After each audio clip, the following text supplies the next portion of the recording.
Ola, moi boas a todas e a todos. Desta vez traio un novo vídeo continuando co debate que tiñamos no anterior. Recibín unha mensaxe bastante interesante que quero partillar convosco para pensar un bocado máis sobre a lingua, non é?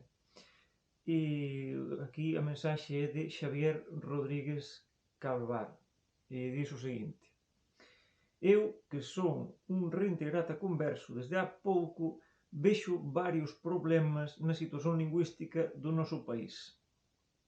A primeira é non termos dúas normas. Acho que temos tres: ILGA, AGAL e Padrón Portugués. E alén de termos tres, acho que andamos a liortas entre nós como o Frente Popular de Xudea, o Frente Xudaico Popular e o Partido Popular Xudaico.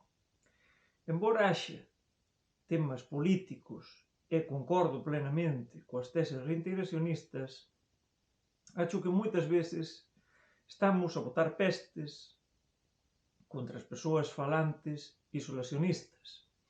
Non falo do establishment, falo das persoas.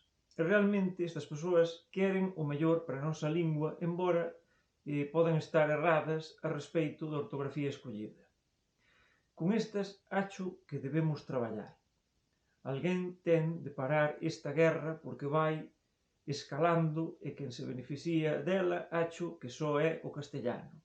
Infelizmente non teño unha proposta para solucionar mas meter o pobo nas loitas internas dunha facultade de filoloxía acho que é un erro. Outro pensamento que teño, embora a xente do dígocho eu estexa a crear polémica con alfaces e pavimento pelviano, acho que son mediáticamente do mellor que há para ir normalizando a nosa lingua na mocidade, en que xa se dá por perdida. Pode ser boa idea polemizar menos, si, significa comer orgullo, e aproveitar máis a sinerxía que se puder criar. Non son sociolingüista, mas acho que unha estrategia de confronto con posibles neofalantes é un erro. Se esta xente é quen de pescalos, acho que é un avanzo para a nosa lingua e xa teremos depois tempo de reconvertelos. E unha pregunta que che deixo: qual é a túa opinión sobre as persoas paleofalantes que teñen compromiso coa lingua, que o falan todo o tempo, que lle transmiten aos fillos, mas chea de castellanismos? O que achas de confrontas esta xente por unhas cuantas palabras como abuela, guisante, carretera, etc., cando realmente teñen unha pronuncia máis auténtica que a que podemos ter as neofalantes? Ben, o comentario ten varias cuestións interesantes, non é? En principio, vamos comenzar co primeiro parágrafo. Está a dizer aquí, temos tres normas. Na verdade, non é tan así, porque a norma última, a norma AGAL, establece o que se considera como padrón portugués como unha optativa dentro da norma GAL, é dizer, a norma GAL xa acollería o acordo de 90, tal e como é coñecido fora, coa norma GAL. As dúas están xuntas.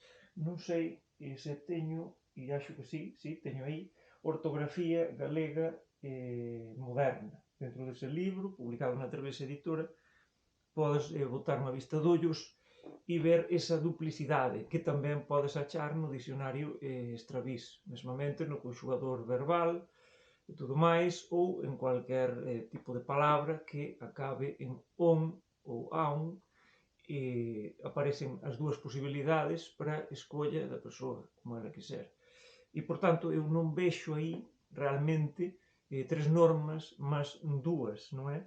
Por un lado, a do ILGA-RAC, que sería a norma que están a ensinar nos centros educativos, e, por outro lado, a norma AGAL padrón portugués, que sería un pouco a escolla de cada cual utilizar determinadas formas unhas ou outras, e pronto, e se quiseres acrescentar máis unha, a de mínimos que xa non existe, porque pautaron co Ilgarrac, mas que algunhas persoas aínda continúan a utilizar algunhas características deste tipo de norma. Entre elas, pois, Pilar García Negro, penso que nos artigos que está a publicar de vez en cuando no Sermos aparecen algunhas desas formas. E pronto, esa sería a primeira parte.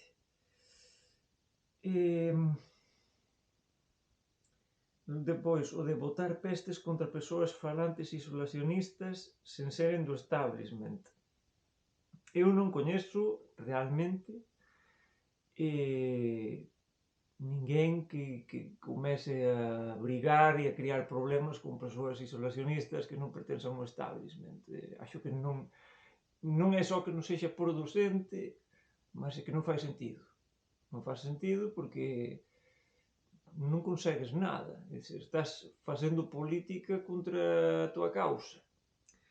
E acho que iso é un problema. Iso xa parecía algunha persoa, mas pronto, aí tamén pode haber un bocado de preconceitos lingüísticos, non é?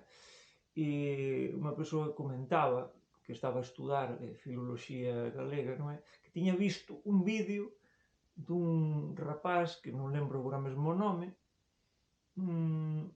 en que falaba moito mal de persoas do Instituto da Lingua Galega, acho que era. E que nen sequera é sobre persoas que non teñen a ver co establishment, mas falaba mal do establishment.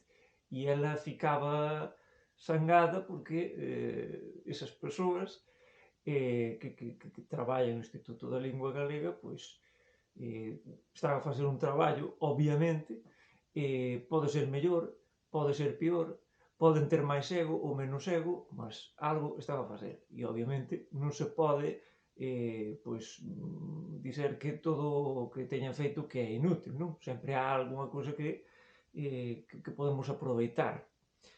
Podemos tirar proveito de algúns estudos e de algunhas publicacións que teñen feito, sen dúbida. E, por tanto, eu non vexo por que nin quen fala mal de outras persoas pelo facto de seren isolacionistas moitas veces que nin eles teñen coñecemento de que existe unha alternativa. Por tanto, é ridículo. Outra cousa son isolacionistas que herdan o discurso do establishment e que se dedican a criar confrontos e a utilizar pois palabras como lusistas dun modo despectivo. Isto xa ten-me acontecido recentemente. Aconteceu-me isto na semana pasada.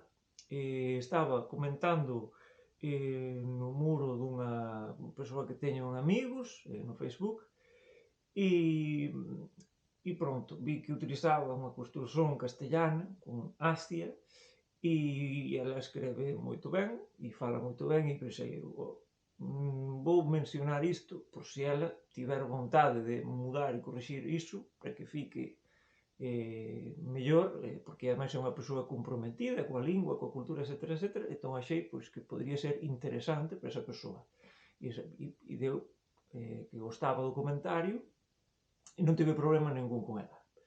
Mas depois apareceu un fulano que non coñezo de nada, que non teño amizades, non teño absolutamente ningún tipo de relacionamento con ele. E comezou a dizer, tú, lusista, non sei quanto máis, e ela escreve mellor do que tú. Realmente, as súas palabras foron escribe mellor que ti. Pronto, supoño que será unha influencia do castellano,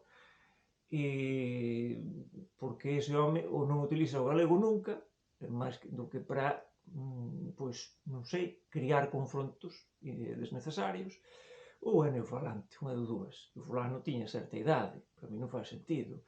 unha persoa que teña un mínimo de coñecemento do galego sabe que a forma máis habitual é ca ti. Escreve mellor ca ti, non que ti. Por tanto, posiblemente ela escreva mellor do que eu, mas el, obviamente, non sabe absolutamente nada de lingua, e entón, dizer que un escreve mellor o outro, desde que punto de vista? Desde unha persoa que non sabe, pois, difícil que saiba nada, non? Pronto, mas non quero entrar neste discurso que non serve absolutamente para nada, mas é algo masador, que non é unha ocasión única, mas que un recebe ataques de vez en cuando, sen vir ao caso, sen facer sentido, e un acaba queimado, obviamente. E a min, pois, resultame aborrecido. A maioría das veces, pois, ignoro, bloqueo ou paso do tema, depende de como teño o día. Ás veces teño mellores días e outras veces teño peores. Pronto. Bon, continuando co que aquí está a dizer, no seguinte parágrafo, comenta o do digo cho eu, non é? O digo cho eu para normativizando a nosa lingua na mocidade. Na verdade, non sei até que punto é positivo ese programa.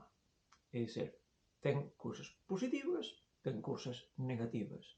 Unha delas, das cousas positivas que ten, non é a normativización, mas a normalización. Facer que a nosa lingua sexa visível nos media, como pode ser na televisión ou en redes sociais, etc. Iso é positivo porque, de alguna forma, produce un engaxamento, un seguimento, non é? E unha posibilidade de persoas que entren a tentar falar galego, esa posibilidade de conseguirmos falantes. Iso é positivo, e é o máis positivo que pode ter ese programa. Porque no relativo á normativización, pois estou a ver, como xa comentei no vídeo, ataques directos contra a lingua, atentados contra a lingua e contra o reintegracionismo. É dizer, primeiro contra a lingua, porque eles propios, negando as palabras que son plenamente galegas e que están documentadas, o que están a facer é a matar a lingua, a destruíla, a mentir, están a lle mentir as galegas e os galegos dicendo de isto non é galego, que é unha falta gravísima de respeito, é dizer, non teño palabras para descrever, a min produciría unha vergoña absoluta e total, e entón están a utilizar esa muller pois, como altifalante, como plataforma para manipular a populación e contra a súa propia lingua. E outra é a de pois, criar ensinar en base a unha negación constante. Así non se di. Dice así. Así non se di. Dice así. É dizer, se a mí me estivesen a dizer todos os días non é así, non é así, non é así, pois eu ficaría parvo e canso. Porque non é producente a nivel de ensino iso. Non sei se iso está a funcionar realmente a nivel medio ou que for, non o sei, mas eu nunca ensinaría desa forma. Non lles diría, non se di así. Eu, unha alumna, un alumno, diríalle, pois, olla, escreveume isto, olla, a forma habitual, a forma común é esta, existen estas alternativas que existen por aí e que se poden utilizar na hora de falar, e aínda que cando se escreve non está permitido, non é? Entón, acho que a idea é non estarmos a criar desde o negativo constantemente e traballarmos sobre o positivo. Existe unha variedade dentro da nosa lingua, e esa variedade, todo iso é aproveitável e, por tanto, é unha forma de criar interese. Eu vexo como algo moito positivo. E para min o reintegracionismo foi justamente iso. Criou en min ese interese por saber máis sobre a lingua, por comezar a criticar e a pensar por que funciona isto así, por que isto non se pode utilizar e iso sí, ver que há detrás de todo iso, non? Toda esa ideoloxía e esa política que está por detrás, que está por cima do filolóxico. E pronto, pois, nese sentido, como comento, vexo puntos negativos. O positivo é moito positivo, os negativos tamén son bastante negativos. Mas, sinceramente, iso, non sei, deixai comentarios aquí coa vosa opinión. Eu non estou aquí para botar por terra o traballo de ninguén, obviamente, e eu non vivo disto, eu non gaño absolutamente nada facendo estes vídeos, dando a miña opinión sobre certos temas, etc. Eu non estou a gañar absolutamente nada, e bom, tamén non teño unha repercusión en nada, é un pasatempo, e para as persoas que estiveran aquí a ollar e tiveren interese nas cuestións lingüísticas, nas sociolingüísticas e tudo máis que están por detrás, e non somente para a xente da Galiza, mas para que persoas de fora consigan apreciar a diferenza entre o que se lles ensina e o que realmente há, que son dos mundos diferentes. Ben, xa no último parágrafo, a pregunta que nos deixaba: qual a miña opinión sobre as persoas paleofalantes que teñen compromiso coa lingua e a falan todo o tempo, que a transmiten aos fillos, mas xe de castellanismos? O que acho de confrontos con xente pon palabras como abuela guisante, carretera, etc., onde realmente unha pronuncia auténtica que podemos ter, Ben, o que tiña lido antes. A questón que coloca aquí o compañeiro é interesante porque ser paleofalante ten os seus pontos positivos, novamente. Primeiro hai que ver o positivo. O positivo é xustamente o último que el comenta. Os paleofalantes receberan a lingua directamente dos seus pais, ou dos seus avós, da súa familia. E, por tanto, teñen unha prosodia, unha pronuncia moito máis depurada e moito máis propia, nosa, digamos. Que non todos os casos teñen de ser así, é dizer, non somente os paleofalantes teñen un sotaque perfeito, e moito menos. Mas esa é a parte, a mellor parte que podemos tirar de todo isto. Que acontece? Como ele comenta, pois os paleofalantes receben o que os pais lles ensinan, e os pais, pois, moitos deles non tiveran un ensino en galego na escola, os avós non tiveran directamente, e os pais tiveran algúns anos de galego, mas daquela forma, porque teño por aí tamén os manuais gallego 1, gallego 2 e gallego 3. É dizer, así é como comezaron a ensinar galego, como gallego e todo mal. É dizer, plurais animal, animales, en vez de animal, animais.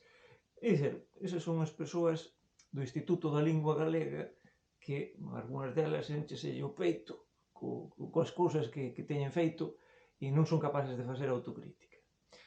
Se cometen erros, há que recoñecelos e tentar mellorar. Non negar o que acontece e pasar absolutamente do tema. E como estou a dizer, os pais receberan un ensino poucos anos, algúns deles paupérrimo, con persoas que estaban a criar material de ensino sen coñecer a lingua.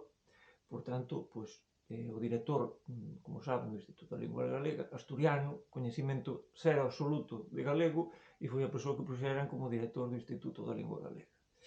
Acho que é un problema, non? Cando en vez de escoller o catedrático de Lingua e Literatura Galega como persoa que pode dirixir todo isto, porque é a persoa que máis coñecimentos ten, Carballo Galero, escolles un home que non sabe absolutamente nada e o colocas á frente de todo.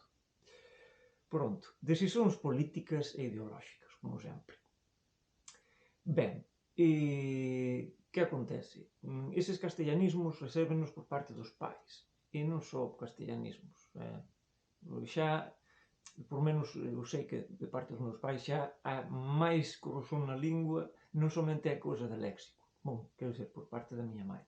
O pai, o galego, por cuestións tamén familiares, de migración e outras cousas, pois, o seu galego é bastante deficitario, podemos dizer.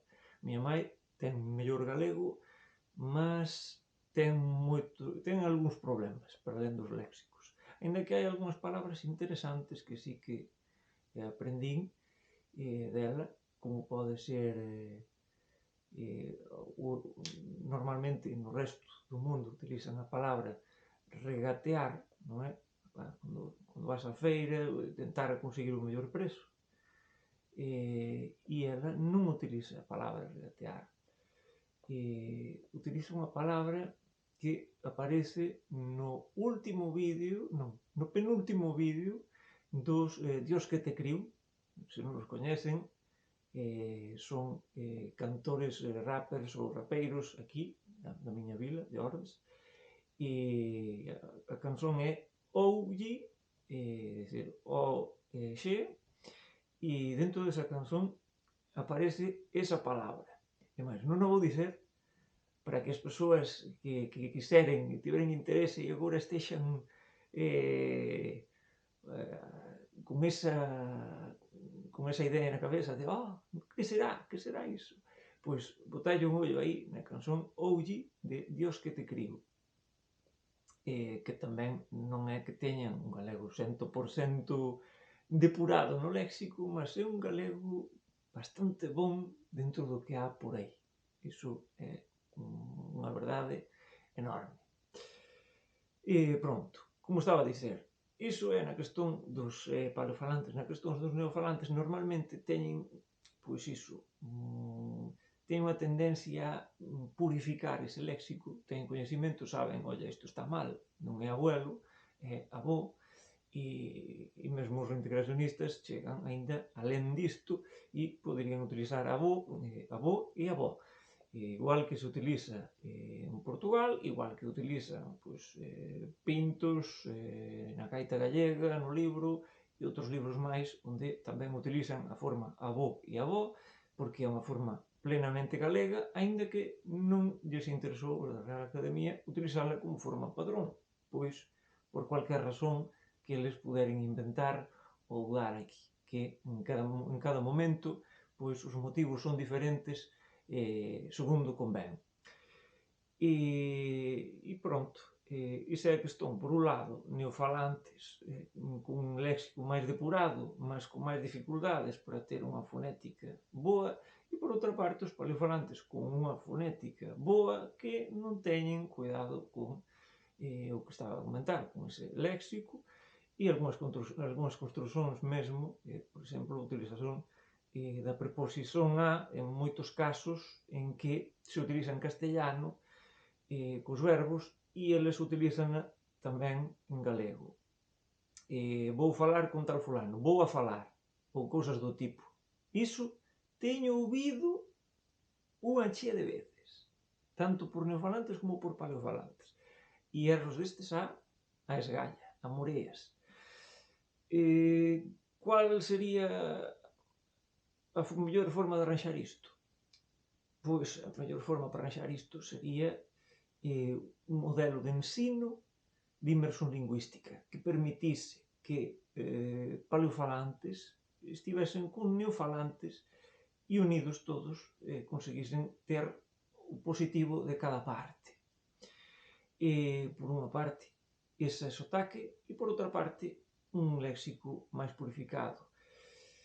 Que, bom, o léxico tamén o poderían conseguir indo a aulas normais, sen ser de inmersión lingüística, mas é que neste tipo de aulas normais, entre aspas, o que temos é que cada vez há un maior número de castellano falantes e os galegofalantes están a pasar ao castellano.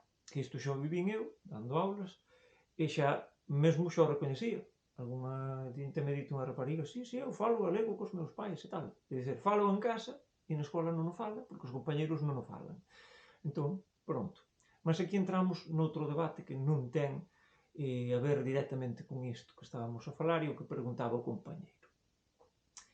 E nada máis, espero que este vídeo teña sido de interese e comentai aí, colocado o comentario se alguén pesquisou o vídeo e achou cual era esa palabra equivalente a regatear que estaba a falar eu antes aquí. E nada máis, grande abrazo, vémonos na próxima.